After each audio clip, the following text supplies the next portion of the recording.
नमस्कार दोस्तों, बहुत बहुत थैंक यू बोल बिंदास विद सोनम को देखने के लिए और इसको सब्सक्राइब करने के लिए।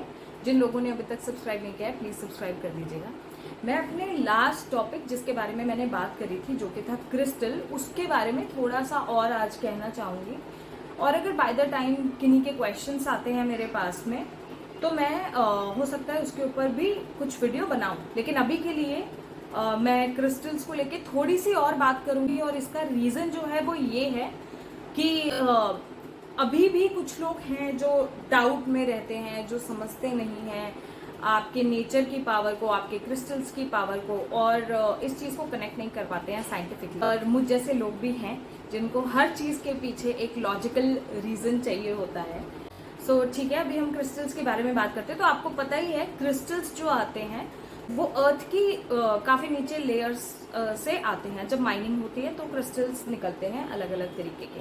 तो ये जो हमारे नेचर की दी हुई चीज़ें हैं, इनकी अपनी वाइब्रेशंस हैं, इनकी अपनी एनर्जीज हैं जो आपको हेल्प करती है।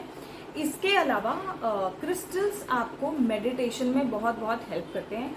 जिनका मन बहुत अशांत होता है, जो बहुत परेशान हो रहे होते हैं, जिनको ध्यान लगाने में, फोकस करने में बहुत प्रॉब्लम आ रही होती है, उनको क्रिस्टल अपने पास में ज़रूर रखना चाहिए। स्पेशली स्फटिक या फिर जिसको हम बोलते हैं clear quartz. Clear quartz crystal आप अपने पास में रखिए क्योंकि वो आपको हेल्प करेगा, आपका फोकस बढ़ाएगा। और भी बहुत सारे क्रिस्टल्स हैं, मैं फिर यही कहूँगी कि आप ऐसा क्रिस्टल अपने पास में रखिए जिसके कलर आपके लोशो ग्रिड में कमी है। आप उस कलर का क्रिस्टल जो आपको सेम बेनिफिट दे, आप उसको अपने पास में रखिए और आप मेडिटेशन ज़रूर शुरू कीजिए। अच्छा, अब मैं बात करूँगी कि मेडिटेशन शुरू क्यों करनी है। ताकि आप अपने इनर सेल्फ से कनेक्ट कर पाएँ और आपके जो हैबिट्स हैं, जो आपने ऑलरेडी फॉर्म कर रखे हैं, जो पैटर्न आपने अपना ऑलरेडी बनाया हुआ है, उस पैटर्न को आप चेंज कर पाएँ। ये बहुत बहुत ज़रूरी है कि आप अपने पैटर्न्स को चेंज करें। क्यों ज़रूरी है इसका साइंटिफिक रीज़न क्या है जो न्यूरो साइंस कहता है, उसके लिए मैं एक नेक्स्ट वीडियो लेके आऊँगी जो कि 5-10 मिनट की होगी। और ये एक समरी होगी। एक दूसरे पॉडकास्ट पे मैंने देखा था, उन्होंने बहुत अच्छे से, वो डॉक्टर हैं न्यूरो साइंस के, उन्होंने बहुत अच्छे से एक्सप्लेन किया था, जिसका मैं क्रक्स आपके लिए लेके आऊँगी सो दैट आपको समझ आ जाए। तो बेसिकली क्या करते हैं हम लोग मेडिटेशन में, हमारा एक पॉइंट होता है, चाहे हम उसको उस पॉइंट को यहाँ पे रखें या यहाँ पे रखें, ये हमें आंख बंद करने के बाद में फोकस करना शुरू करना होता है। या तो हम यहाँ फोकस करेंगे आईज बंद करने के बाद में, या फिर हम यहाँ फोकस करेंगे। तो बहुत सारे थॉट्स आते हैं क्योंकि लोगों के दिमाग में इतनी सारी चीज़ें चल रही होती हैं। आप लोग मल्टीटास्किंग कर रहे होते हो, कहीं काम की टेंशन, कहीं बच्चों की टेंशन, कहीं फैमिलीज की टेंशन, कहीं कुछ ऐसा चल रहा होता है लाइफ में जो दिमाग से निकल ही नहीं पाता है। तो वो सारे थॉट्स आएंगे आपके दिमाग में। तो आपको क्या, जब वो सारे थॉट्स आपको कॉन्कर करने की कोशिश करेंगे, आपको अपने आप को स्ट्रांगली वापस से अपने सेंटर पॉइंट पे, जो आपने ये या फिर ये लिया है, आपको अपने आप को उस पॉइंट पे वापस लेके आना है। और आपको ब्रीद इन ब्रीद आउट पे, मतलब बहुत ज़्यादा नहीं लेकिन ब्रीद इन ब्रीद आउट पे थोड़ा सा फोकस करेंगे। मेडिटेशन हमें और कैसे हेल्प करता है वो भी मैं आपको बताती हूँ।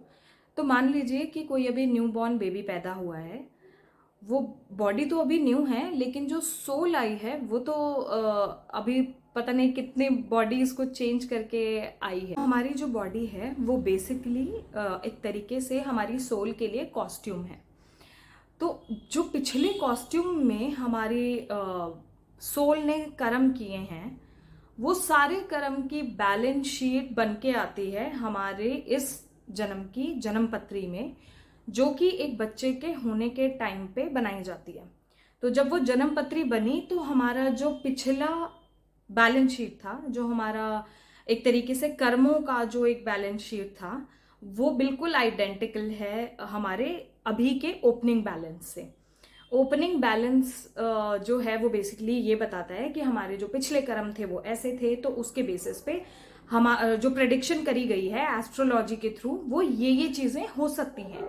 लेकिन लोग क्या करते हैं कि उस प्रेडिक्शन को रियल मान लेते हैं, ये मान लेते हैं कि ये रियल है और उसको उसी तरीके से कंज्यूम करते हैं कि ये चीज़ें हो सकती हैं लाइफ में। इसके बजाय आप अपने कर्मों को चेंज करो, उसका रेफरेंस लेके कि अगर ऐसा होने वाला है तो मैं अपने कर्मों को चेंज करूं, या मैं ऐसा कर सकती हूँ या मैं वैसा कर सकता हूँ, या अपने कर्मों को हम ठीक करें, हम किसी का दिल ना दुखाएं, हम सही रहें, हम स्ट्रेस मैं स्ट्रेस पे फोकस बेसिकली इसलिए कर रही हूँ क्योंकि आज के जनरेशन में या फिर अभी के जो ये 90s वाले लोग हैं या 80s वाले हैं, स्ट्रेस बहुत ज़्यादा आ रहा है क्योंकि ट्रांजिशन बहुत फास्ट है। अभी की जो ट्रांजिशन का जो स्पीड है वो बहुत ज़्यादा फास्ट है।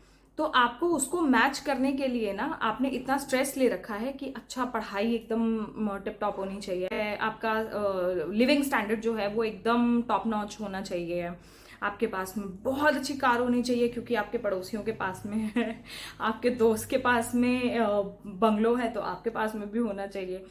तो इन चीज़ों को छोड़ दो, आप अपने कर्मों पे फोकस करो, आप अच्छे रह के चलो, आप अपने मन की संतुष्टि के लिए काम करो, अपने पीस के लिए काम करो।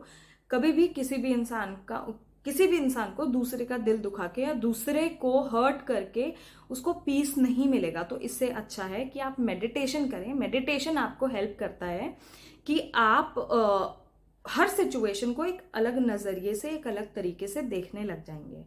तो इसीलिए मैं बोलती हूँ कि मेडिटेशन करना ज़रूरी है। और क्योंकि आपको मेडिटेशन करने में प्रॉब्लम आएगी, आपका फोकस डिवाइड होगा, इसीलिए आपको क्रिस्टल्स की ज़रूरत है। इसके बाद में मैं मैंने बताया आपको न्यू वीडियो लेके आऊँगी। वो न्यू वीडियो होगी न्यूरो साइंस के ऊपर कि न्यूरो साइंस कैसे हम लोगों को क्या क्या बताता है मेडिटेशन के बारे में, हमारी हैबिट फॉर्मिंग के बारे में, हमारे किसी भी चीज़ को करने के तरीके के बारे में। मैं लूँगी आप सबसे इजाज़त। Thank you so much. अपना प्यार बनाइएगा, सब्सक्राइब कीजिएगा, मेरे को फॉलो करिएगा, मेरी वीडियोस को अपने दोस्तों से शेयर कीजिएगा, और कोई भी सजेशन हो तो मेरे को प्लीज़ कमेंट करके बताइएगा। Thank you.